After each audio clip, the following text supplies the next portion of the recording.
talking about the demonic possession and exorcism of David Glatzel that was investigated not only by the acclaimed demonologist and paranormal investigators Ed and Lorraine Warren, but also by the Catholic Church. The story was loosely the basis for the movie The Conjuring 3, The Devil Made Him Do It, and the 1993 for television movie The Demon Murder Case. But the true story is much more detailed and much more terrifying. I'll be covering the story of Arne Johnson and David Glatzel's demonic possession in 3 videos. Part 1 will be the possession and exorcisms of David Glatzel. Part 2 will be covering Arne Johnson's possession and the murder of Alan Bono. And then finally Part 3 will be about the cursed object, the Devil's Rocking Chair, that plays a prominent part of the book The Devil in Connecticut, which was written by Gerald Brittle and Lorraine Warren. Hello and welcome to my channel, Horror, History, and Haunting. I'm your host, Christina, and in this video I'm going to tell you a story based on my own personal research and let you be the judge on what is really fact or fiction. At the end of the video today, I will also be playing part of an audio recording by the family while David Glatzel was under possession. If dark mystery is your cup of tea, and you're morbidly curious like myself, please hit that subscribe button so you won't miss anything posted by me in the future. And if you want me to make more of this specific type of content, please hit that like button. It helps me a lot, and I appreciate all the support. Today, most of the information I will be discussing is from the over 100 hours of video and audio recordings done by Ed and Lorraine Warren with the Glatzel family as the events unfolded as depicted in the book The Devil in Connecticut, written by Gerald Brittle and Lorraine Warren, the newspapers and the news reports of that time about the case. David Glatzel was a normal, happy 11-year-old boy in a loving and happy home. He lived with his father, Carl, Sr., his mother, Judy, and his 2 older brothers, Carl Jr., age 14, and Alan, age 13. He also had an older sister, Debbie, age 26, that lived with her boyfriend, Arne Johnson, age 18. Her son, Jason, age 7, from a previous relationship, Mary, Arnie's mother, and Mary's 2 girls, and Mary's niece, and George, the family sheepdog. David loved playing with his construction truck in the dirt in his backyard and watched Popeye on TV. He had some challenges at school due to a small learning disability that left his vocabulary a little lower than his peers. He was a happy little boy all the same. On July 1st, 1980, both households were abuzz with excitement and optimism. Debbie and Arnie had found a house out of the city, back in the country, but close to Brookfield and Debbie's family. The main house was large enough for Mary, all 3 of the girls, and of course their family dog George. The property also had an apartment for Debbie, Arne, and Jason, her son. It allowed Debbie and Arne to continue to help Mary with the girls and financially, who was suffering with a lot of health issues, while also giving them some privacy and space to start their own life when they got married. Little did they know that July 1st would be the last normal day they would ever have together. The next day, Judy and the boys went to the new house to help Debbie, Arne, and Jason move in. In one of the rooms, there was a waterbed that the previous tenant was going to pick up later, and Carl, Alan, and Jason began rolling around, making waves on it, while David, being a more cautious boy, stood watching. Judy yelled at them for playing on something that didn't belong to them, and the 3 rambunctious boys left the room and left David alone. His attention had been drawn to the window as it had started to rain. This is the moment everything changed for David, and his life would never be the same. David felt 2 large hands press and then shove him back in the stomach, making him land flat and hard on his back onto the waterbed. David expected to see one of the older boys running away. That wasn't, unfortunately, what he saw. Standing at the foot of the bed was what looked like a harsh, weathered, menacing-looking old man. He had a red plaid shirt on, with one of the sleeves was torn and ragged, blue jeans that were also ripped. He had white hair, a mustache, and a mole under his right eye. To David's shock and terror, the man was transparent. The old man then raised one hand up and pointed at the boy and only uttered one word to the boy: beware. And then he just vanished. Later that day, Carl and Alan had their own scary experience in the room when they took a crate in there and the door closed on its own and the boys couldn't get it to open back up. Yelling and screaming for help, pounding on the door, they tried desperately to get the door open to no avail. Eventually, the boys were able to turn the knob normally and exit the room. They questioned the adults on why they did not come to help them, but everyone said they didn't hear them at all. Debbie and Arne decided they would leave the dog there for the night and stay with Debbie's parents. David told his family and Arne Johnson that night that the old man had started talking to him when the sun went down. But he was not an old man anymore, but a creature that was all red. His face was white, he had black eyes, cloven feet like a deer, and horns. He had given David instructions to remove all holy objects from the home, and if not, he would be punished. He was not to talk about him to anyone, or he would be punished. David also explained that no matter what he did, he still saw the ghost man, closing his eyes, covering his eyes with his hands. None of it helped. David also explained that the ghost man would make him watch things that were happening somewhere else and was telling him things that were going to happen in the future. David could see the ghost man tormenting the dog over at the rental house. Yet how panicked the dog was, scratching at the doors, running around barking and howling, and how he had injured one of his paws and it was bleeding. The ghost man told him that the water bed was going to be damaged before 3 p.m. the next day. Exact details about an argument with Arne's mom about them deciding not to move in with her after all at the new property. Debbie would be temporarily blinded. David is going to burn his hand, and the 4th of July picnic will end early because of rain. All these predictions that he made that night turned out to be true. David began to change. He would tell the family and Arne what the ghost man would say, using a vocabulary well beyond his ability and vulgar language he never used before. "They're not mine, they're his," he would say about the words he was using. The family started referring to the entity as the beast. They started hearing knocks on the front and back doors, footsteps, doors opening and closing, cold spots, violent pounding on the outside of the house. David started telling the family that the beast wanted his soul and that he was not supposed to talk about him to anyone. Things got thrown around in rooms with no cause. The air conditioning and hot water seemed to shut off on its own. The family and Arne tried to get help for David, first by the more traditional means of medical doctors and psychologists, but only to be sent home and told that the boy was fine. Ed and Lorraine Warren were eventually contacted and came to try to help the family, along with Father Dennis, the local priest of their church, a medical doctor, and Ed's assistant. When Father Dennis took a trip to Ireland, 3 other priests became involved. Fathers Grosso, Father Melia, and then later Father Di Giovanni. Carl Jr. began behaving strangely also by starting fights with his family members. He threatened his mother, and he was saying David was making everything up for attention. And unfortunately, Carl Jr. continued the attitude and behavior, and he refused to take any part in any action to help David by his family and Arne, the Warrens, or the Catholic Church.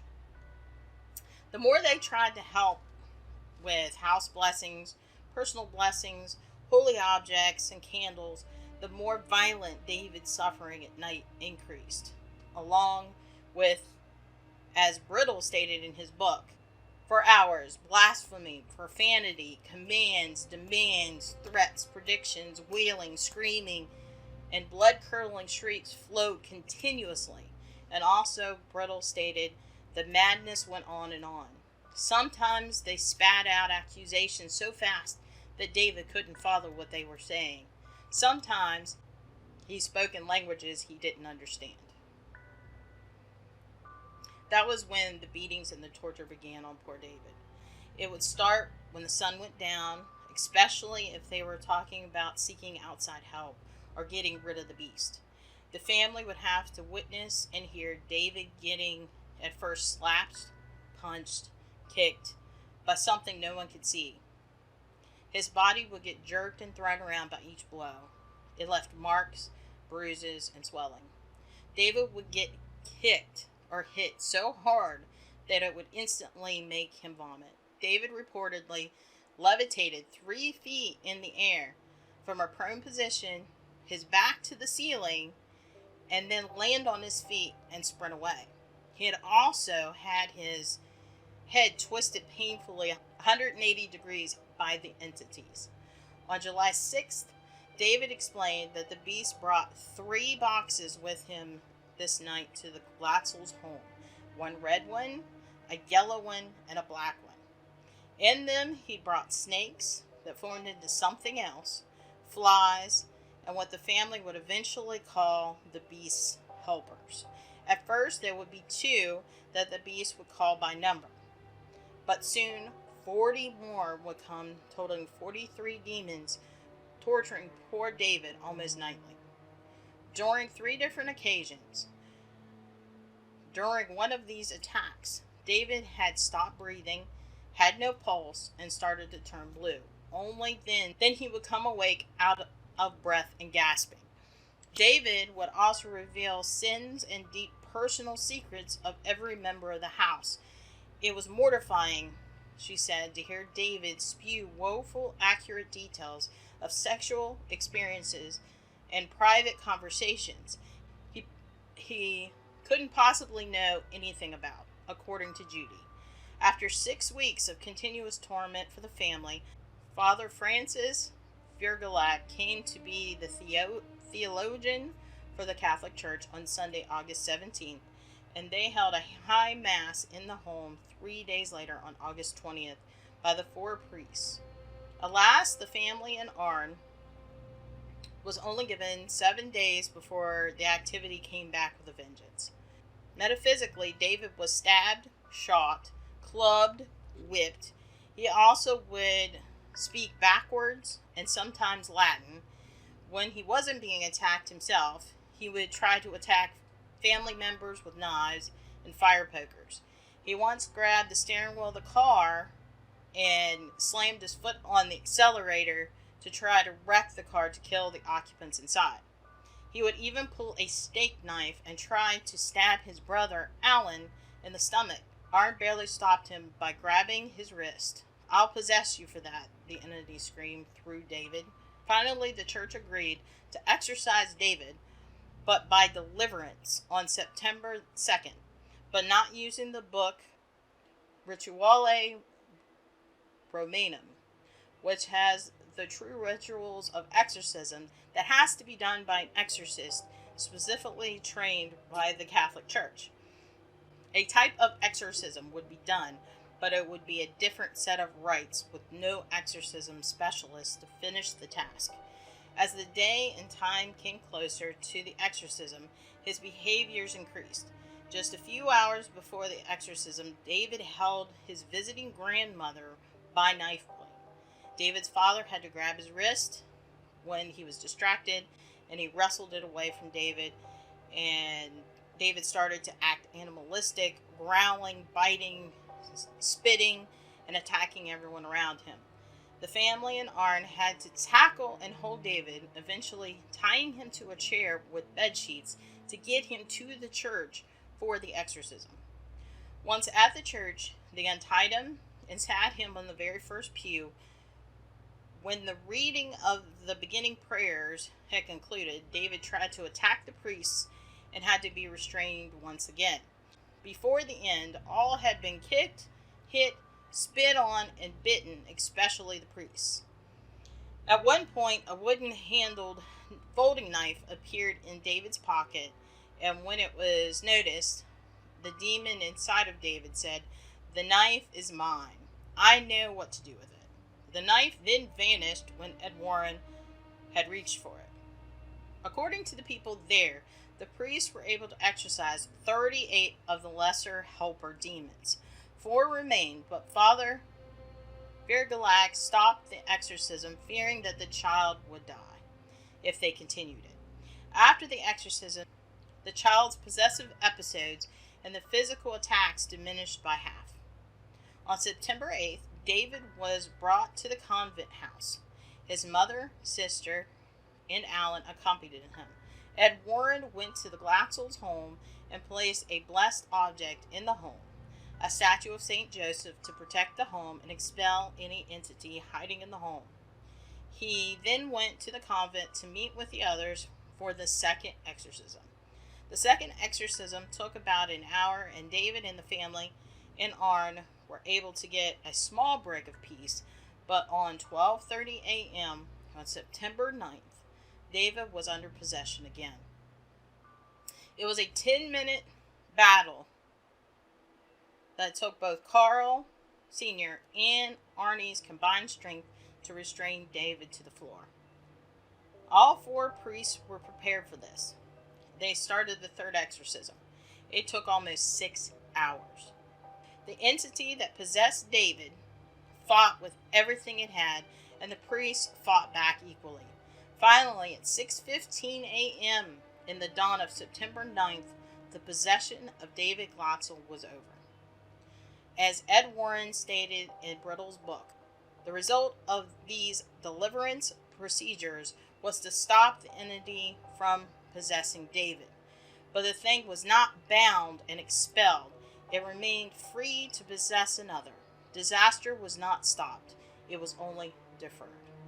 Ed and Lorraine concluded that they put a complete end to the possession when they had the Glatzel family take David to Quebec, Canada, where a true and complete exorcism was done by a true and ordained exorcist. When the book The Devil in Connecticut, written by Gerard Brittle, was re-released in 2006, Carl Jr. and David sued the publisher and the authors of the book for violating their right to privacy, libel, and intentional infliction of emotional distress. The case was later dismissed, but Gerald Brittle did take the book out of circulation shortly thereafter. Carl Jr. was the only person that spoke publicly against the claims that David was possessed. He also spoke on David's behalf, and David did not make any statements himself. So, what do you think? Is possession real? Was David Glatzel possessed? Or was the young boy suffering some undiagnosed mental illness? As always, I would love to hear what you think in the comments below. Thank you, as always, for watching to the end of the video. If you like this content and would like to see more of it, please hit that like button. And if you don't want to miss my next video, please consider subscribing. And thank you all for your support. I really do appreciate it. And now I leave you with a clip of one of the recordings made by the family during David's possession. David, in the name of Jesus, Jesus repels you. Leave this child alone. It's on your forehead. Yes, never. You are not strong. You're weak. You're weak. Ryan. Jesus loves this boy. This is the child. Wake him out of it. Talk him up to something. He won't get out of it right now, Ma. He told me there ain't gonna knock him down. What do you think you've been doing all In the name this of the time? Father and the Son and the Holy Spirit. Amen. You gotta hold him down. He told me to. Hold him on the ground, he said. David, Mommy's here. Mommy's here. Come on, wake up. Come on. Get up. Come on, let's go. Get out of this. Get out of my son. Get out of my son. Come on. Come on, son. Son, get up. Get away from my son. No! I'm your mother. David, David. Wake up. Get up. Boy, Get up, David. He's the Holy One who loves you. In the name of the Father, and the Son, and of the Holy Spirit. Amen. You can't sit him up. You put